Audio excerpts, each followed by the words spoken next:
7 Climate Graphs for Human Survival by MyZeroCarbon. The best time to act is now. Please remember to like and share our video and subscribe to our channel. This video is bringing to life a story published by the United Nations Environment Programme in early May 2026. The data in the following graphs draws on 3 publications: the Adaptation Gap Report, the Emission Gap Report, and the Global Environmental Outlook. Planet Earth is changing fast. Climate change is real. The balance of greenhouse gases in the atmosphere is fragile. We need immediate global action. People are responsible for environmental change and global warming. Here are some facts and figures to support these messages. Graph 1. 58 billion.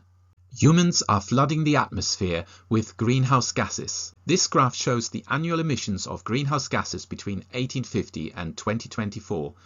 Different greenhouse gases do not warm the planet equally. Releasing the same amount of 2 different gases can produce very different levels of global warming. To compare them fairly, this graph shows all gases expressed as the amount of carbon dioxide that would create an equivalent warming effect. From bottom to top in the graph, the most important one is carbon dioxide.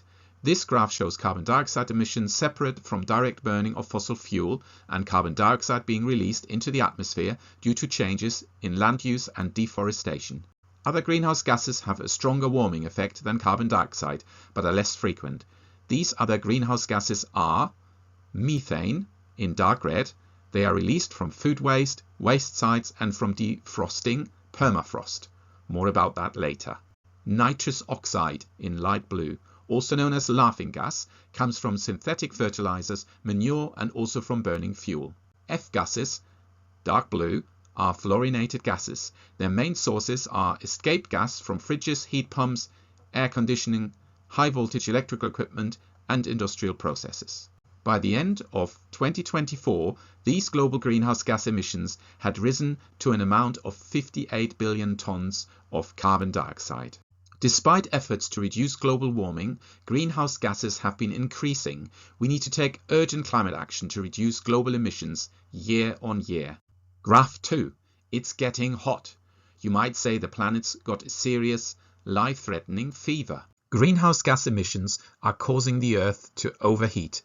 This graph shows what is known as the temperature anomaly from 1850 to 2024. This graph is taking the temperature average from 1850 to 1900 as the baseline average. For every year, it is then showing if that particular year was cooler, dark blue, or warmer, red, than that average from 150 years ago. In 2024, the global surface temperature was close to 1.5 degrees Celsius warmer. Scientists identified 1.5 degrees as a global threshold that must not be crossed to avoid catastrophic climate change. This was accepted and committed to between all nations at the 2015 Paris Climate Summit. This heating is destabilizing Earth's delicate climate systems. Graph 3. Global warming is changing the face of the planet. Permafrost in the Arctic. A large part of the landmass around the North Pole is permanently frozen, like the dark purple on this map, or at least frozen some part of the year. The Arctic warming is much faster than other parts of the globe. This is quite a busy graph, so let me talk you through it. The size of the circles says how much warming has appeared in just 1 decade. So the fastest warming areas, for example North Greenland, have warmed 1 degree per decade. Remember the previous graph where the world as a whole has warmed 1.5 degrees in 100 years? So the warming in Greenland is much faster than that. And then there are the yellow and red circles. The yellow circles show the average amount of warming since temperatures in those locations began. So this is the long-term trend over the last 50 to 100 years. And the red circles show the warming in the last 20 years. In most cases, the red circles are bigger than the yellow circles. This means that since 2000, the speed of warming in the Arctic has further accelerated. Why does it matter, I hear you ask? Good question. Every square kilometer of permafrost land that thaws releases huge amounts of greenhouse gases into the atmosphere, making global warming even worse for everybody, everywhere. not just in the Arctic regions. Graph 4. Is there a risk we could have as much as 2.8 to 3.3 degrees Celsius warming? The fact is, yes, the Earth could still get a lot hotter. Here are predictions based on the best available evidence for 3 different scenarios. So scenario 1 is that countries continue with their current policies. This would drive national climate action by individuals, businesses and organizations. Policy includes the bad policies like fossil fuel subsidies and the good policies like the government paying you a grant to get a heat pump, enabling residential solar and so on.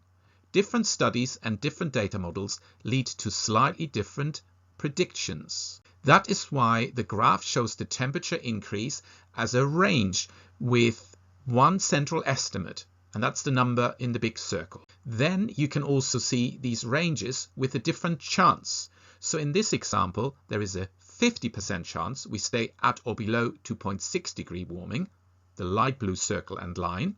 There is a 66% chance we stay at or below 2.8 degree warming, dark blue. And there is a 90% chance we stay at or below 3.3 degree warmings, purple. The United Nations has decided to consider each scenario at a 66% chance level. That's the reason the blue circle is bigger. This scenario is kind of the worst case scenario. The message is clear. Current climate policies are not enough to secure a livable future. Okay, so here is scenario 2. This commitment is called the Nationally Determined Contribution, NDC. This means what each country has determined how much it will contribute to reducing global greenhouse gas emissions. This scenario has all countries meet their NDC commitments. But the NDC is just a piece of paper, so you can see that global warming would be less intense if all countries kept to what they committed to. But there is a gap between commitment on paper and following it up with actual policies to make it happen. That's why it is important that all of us challenge our governments to make the required policy changes to achieve the NDC commitment. And then we finally have scenario 3. This is the best case scenario. This scenario says all countries will hit their NDC commitment by introducing climate-friendly policies and also improve future NDC commitments and positive climate policy change to hit the country's target for when it aims to be net zero. For example, the UK has legally committed in law that it will hit net zero by 2050. Coming back to the global situation, even if this most optimistic estimate will lead to 1.9 degrees Celsius of global warming, that would take us into dangerous territory where climate change may spiral out of control. Graph 5. Danger, tipping points. Okay, so why is this 1.5 degrees of warming so important? It's because of tipping points. What is a tipping point? It's a natural system that flips into a new self-reinforcing state that can't easily be stopped or reversed. Or, how somebody else put it, it's like leaning back in a chair past the point of no return. Just one more tiny nudge causes a big, unstoppable fall. So why is the 1.5 degree limit so important? Here is the graph. At the top, you see these 5 tipping points. We are already in the danger zone right now because of global warming reaching about 1.5 degree. And the color range from pale yellow to dark red is simply saying the warmer it gets, the more likely it is to actually happen. You may, for example, have heard of the global coral reef die-off. During this change, coral reefs release large amounts of greenhouse gas, making global warming worse. And these 5 tipping points here, we are at risk of happening even if we stay within the Paris Agreement, well below 2 degrees and ideally close to 1.5 degrees of warming. If countries fail to improve their policies and cannot meet the NDC they have committed to, or do not manage to bend their country's emission curve towards their net zero target, there is even more danger. Here is a group of 6 final tipping points likely to happen once we are past 2 degrees of warming.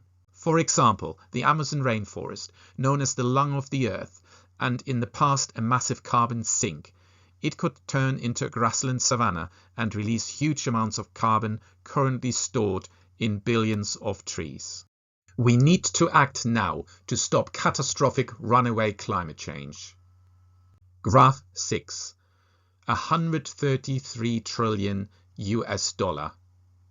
It's the economy, stupid. No action will lead to huge economic losses. Along with being devastating for plants, animals and other living things, climate change could affect the world's gross domestic product. If current trends continue, the global economy could lose a staggering 22% by 2100. That's the dark blue line on the graph. At that rate, $133 trillion US in wealth would be disappearing every year. But look at the red line. If all countries continue to change climate policies now and take strong action, the worst environmental economic damage can be avoided. See how the red line is flatlining at about 3% of annual GDP, even in 2100? So the key message here is climate action makes economic sense. Graph 7. Signs of hope. So far that all sounds a bit depressing, but there are signs of hope. As these graphs for selected countries show, many countries now have a downward emission trend. Countries like the UK and Australia have seen significant reductions in their greenhouse gas emissions since the early 2000s, light blue line. Their current policies predict further significant reductions, that's the dark blue line and arrow. Both countries have made ambitious commitments to the United Nations for future reductions, that's the red diamonds. But they currently seem off track to meet those targets and the ultimate target of being net zero as a country by 2050. That's the big green circle. The European Union is a group of big industrial countries. They have contributed a lot to global warming historically. In international comparison, they are doing really well in reducing emissions, putting the right policies in place and setting ambitious future targets. The European Union as a whole is currently on track to meet its 2050 net zero target. So, in summary, we need both individual and collective climate action. Countries making good climate policy decisions is absolutely necessary, and you and I need to continue challenging governments to do the right thing. Individual choices impact the environment, and lots of individual climate actions accumulate to make a significant difference, and that is regardless of a country's good or bad climate policies. Together, we can take collective climate action that drives change. And we need both good climate policy from governments and personal climate-friendly choices. Building a sustainable future. To build a sustainable future, it is good to have reliable data. We have this from the United Nations and the International Panel on Climate Change, IPCC, which is supported by a global network of climate scientists. Future generations deserve a livable future. The data is pointing towards a sustainable future still being possible. Let's work towards this goal together.